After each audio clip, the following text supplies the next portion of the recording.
Жүкті және емізулі баласы бар әйелдердің оразасы жайлы сұрақтар. Жүкті және емізулі баласы бар әйел оразада не істейді? Жауап: жүкті әрі емізулі баласы бар әйелдер ораза ұстау өзіне не баласына зиян беруден қорықса, ораза тұтпауға рұқсат етіледі. 1. Кейін оразаның қазасын өтейді. Үзір себепті ауыздарын ашқандықтан кәфарат міндеттелмейді. Оған қоса пидияны да бермейді. Өйткені құрсақтағы немесе омырауындағы балаға қауіптенген үшін ауыз ашқаны қарт кісінің мәселесіне ұқсамайды. Әнас ибн Мәлік, Алла оған разы болсын. Алла елшісі, оған Алланың салауаты мен сәлемі болсын, өзі үшін қауіптенетін жүкті әйелге және сәбиіне зиян жетуінен қорыққан емізуші әйелге ауыз ашуға рұқсат етті дейді. Егер емізулі әйел баласын өзінің сүтінен басқасымен, жаңа туылған нәрестелерге арналған қоспалар емізуге шамасы келсе, аузын ашпайды. Ал оған жағдайы болмаса, немесе нәрестесі оны қабылдамаса, онда емізулі әйел өзіне не баласына зиян жетуіне қауіптеніп, аузын ашады. 3. Сонымен қатар, дәрігер бала емізетін әйелге сәбидің еміне қажетті дәрумендер қабылдауды жазып берсе, онда оған ораза ұстамауына рұқсат етіледі.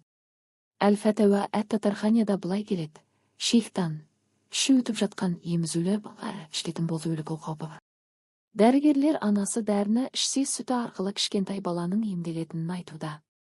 Сондықтан бұл әйел Рамазан айының күндізгі уақытында сол дәріні ішуі аса қажет болса, оған бұл үзірлі жағдайды негізге алып аузын ашуға боламы деп сұрағанда, ол білікті дәрігерлер осылай тұжырым жасаса ашуға болады дейді. Денсаулығына немесе сәбиге зиян келетін келмейтінін, немесе сырқатының қауіпсіздігін нақты анықтау үшін жақсы дәрігерге жүгінген абзал. Мұны барлық ислам ғұламалары қолдайды. Ал қазасын өтегенде оразаны қатарынан күнделікті ұстаса да, бөлік-бөлік ұстаса да болады. Сұрақ: жүкті әйелдер ораза ұстап жүріп қан көрсе, оразасы бұзылады ма? Жауап: кейбір әйелдерге жүктілік кезінде келген қан хайыз немесе нифас қаны болып саналмайды. Ол истихаза қаны. Себебі нифас қаны бала босанғаннан кейін келеді. Ал жүктілік кезінде хайыз қаны келмейді. Сондықтан жүктілік кезінде келген қан истихаза қаны болып, оразаны бұзбайды. Сұрақ: бала босанғаннан кейін нифас қаны 40 күнге жетпей тоқтаса, оразасын жалғастыра ма? Жауап: нифас бала дүниеге келгеннен кейін келетін қан. Оның көбі 40 күн, ал азында шегі жоқ 6. Егер бала босанғаннан кейін нифас қаны 40 күнге жетпей тоқтаса, ораза ұстауға денсаулығы жараса, сол кезден бастап ғұсыл құйынып, оразасын жалғастырады. Ал бірер күн ғана тоқтап қан қайта келсе, онда тоқтаған күндер нифас күндері саналып, ол күн ұстаған оразалардың қазасы кейін өтеледі. Әйел адам бірінші баласын босанғаннан кейін нифас қаны қанша күн келсе, кейінгі нифас күндері осы күндермен есептеледі. Екінші баласын туғанда осыған мән беруі керек. Егер екінші баласын босанғанда нифас күндері алдыңғы босанған кезінен өзгеше болса, 40 күнге толмайынша барлығы нифас болып есептеледі.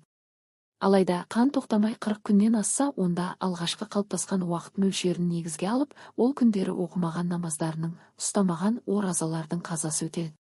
Ал егер ең алғаш рет босанып қанның келуі 40 күннен асып кетсе, 41-ші күннен бастап истихаза қаны болып саналып, ғұсыл құйынып намаз оқиды, ораза ұстайды. Сіз маған тіркелсеңіз өкінбейсіз.